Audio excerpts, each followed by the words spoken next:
সর্বভারতীয় তীরন্দাজি প্রতিযোগিতায় আবারও সফল গাজলের মেয়ে। 21তম NTPC senior compound national archery চ্যাম্পিয়নশিপে রূপো পেল গাজলের মন্দিরা রাজবংশী। 13 থেকে 16 ডিসেম্বর পর্যন্ত হায়দ্রাবাদের বেগমপেটে আর্চারি অ্যাসোসিয়েশন অফ ইন্ডিয়া এবং তেলেঙ্গানা আর্চারি অ্যাসোসিয়েশনের যৌথ উদ্যোগে সর্বভারতীয় তীরন্দাজি প্রতিযোগিতা অনুষ্ঠিত হয়। ছাত্রীর এই সাফল্যে ভীষণ খুশি মন্দিরার প্রথম কোচ শ্রীমন্ত চৌধুরী।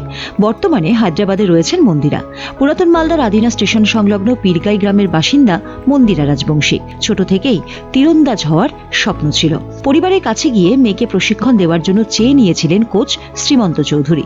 তিনি জানান, সরকারের পক্ষ থেকে একটু সহযোগিতা পেলে মালদা থেকে অনেক তীরন্দাজ তুলে আনা সম্ভব হতো। গাজল থেকে পঙ্কজ ঘোষের সঙ্গে গৌতম দাসের রিপোর্ট, উত্তরবঙ্গ সংবাদ।